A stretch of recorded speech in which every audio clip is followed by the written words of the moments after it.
U bent eraan gewend, het is tegenwoordig heel gewoon.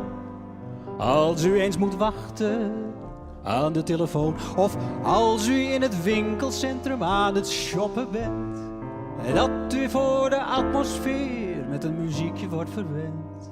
Van die boterzachte wijsjes die je nauwelijks hoort, een kunstvorm die niet schuurt en die zelden iemand stoort. Ik moet u iets bekennen wat u waarschijnlijk nog niet wist.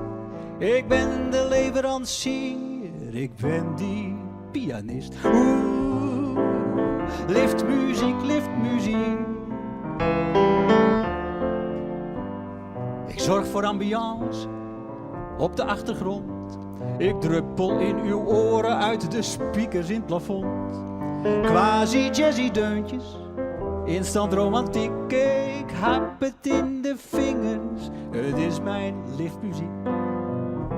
Je hebt het toch als kunstenaar behoorlijk ver geschopt, als je pas wordt opgemerkt nadat je bent gestopt.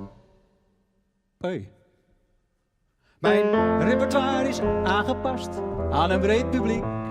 Ik hou me op de vlakte en speel mijn liftmuziek. Oeh, liftmuziek, liftmuziek.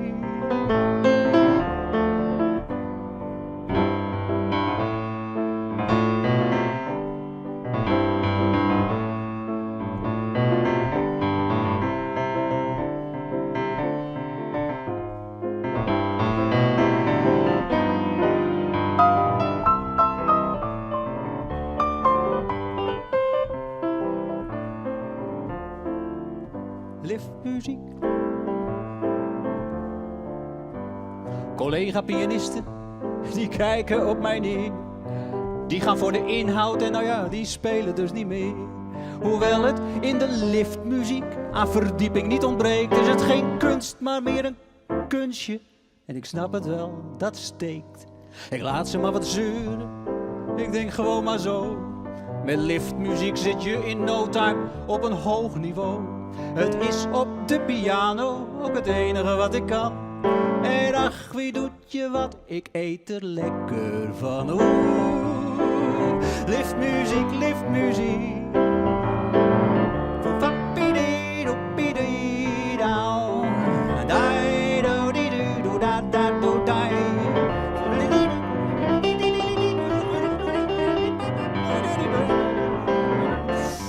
Sorry.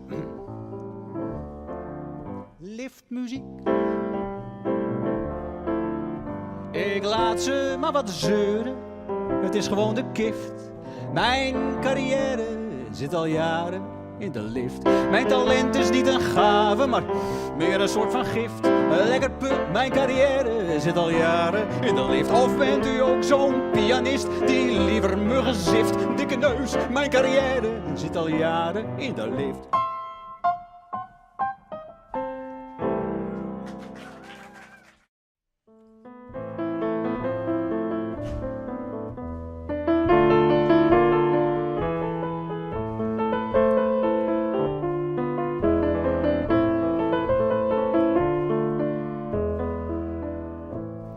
Slaap, mijn lieve kleine prinsje, doe je beide oogjes toe.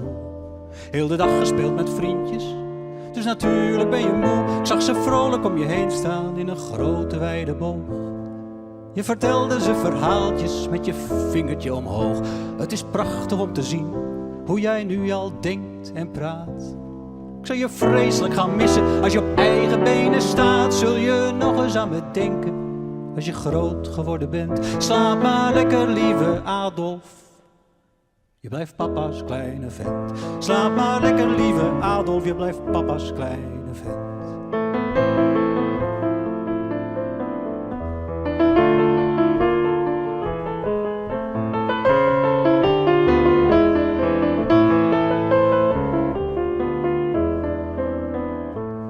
Mijn Osama ligt te slapen in zijn deken op de grond. Kijk nou toch, die kleine pengel met zijn duimpje in zijn mond. Was de hele ochtend bezig, strepen trekken in het zand. Een houten stok was zijn geweer, hij hield het stevig in zijn hand. En vanmiddag torens bouwen met zijn blokken in de tent. Wat een pret als hij ze omgooit, papa's eigen lieve vent. Kijk hem daar nu liggen slapen. Och, wat wordt hij alweer groot. Droomt van wat hij wil gaan worden, brandweerman of toch piloot. Droomt van wat hij wil gaan worden, brandweerman of toch piloot.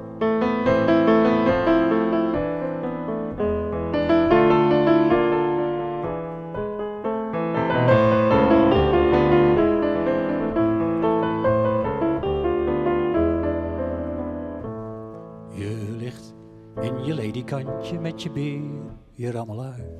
Ik kom nog even bij je kijken, strijk je zachtjes door je haar. Welke toekomst, lieve jongen, ligt voor jou in het verschiet? Wat zal straks jouw weg bepalen, of je gelukkig wordt of niet?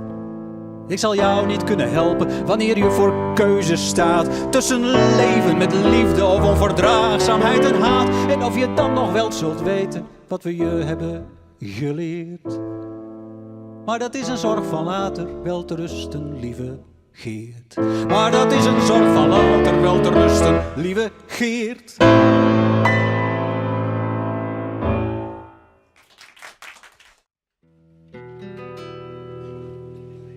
Moest ik ooit nog ergens vechten, dan zou het de Sahara zijn. Want soldaten sneuvelen bij bosjes en dus niet in de woestijn.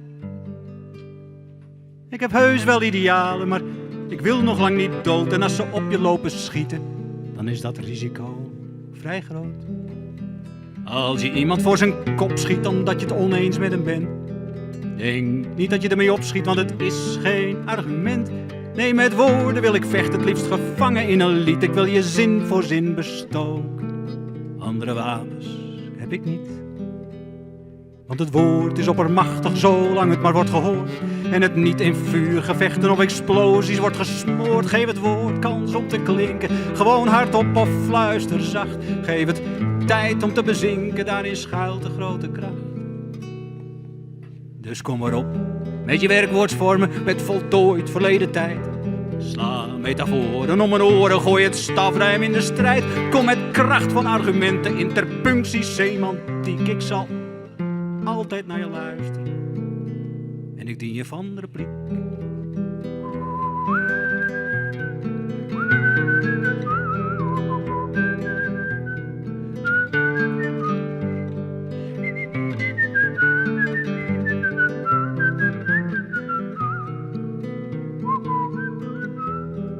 Om zo de oorlog uit te bannen.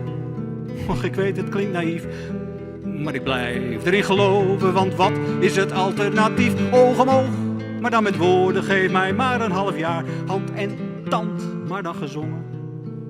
En ik krijg het voor mekaar. Want het woord is oppermachtig, zolang het maar wordt gehoord. En het niet in vuurgevechten of explosies wordt gesmoord. Geef het woord kans om te klinken, gewoon hardop of fluister zacht. Geef het tijd om te bezinken, daarin schuilt de grote kracht. Dan zijn wapens niet meer nodig, geen geweer en geen raket. We doen een paar in het museum en de rest gaat in het vet. Eens per jaar met oud en nieuw dan weer voor de dag gehaald. Want die rommel moet toch op, er is per slot ook voor betaald. En om klokslag 12 uur, dan heft iedereen het glas. Besef dan wat een goed idee het van die nota was. Maar mijn werk is nog niet klaar en ik moet nog even door. Want de oorlog van de liefde heb ik geen woorden voor. Maar mijn werk is nog niet klaar en ik moet nog even door. Want de oorlog van de liefde heb ik nog steeds geen woorden voor.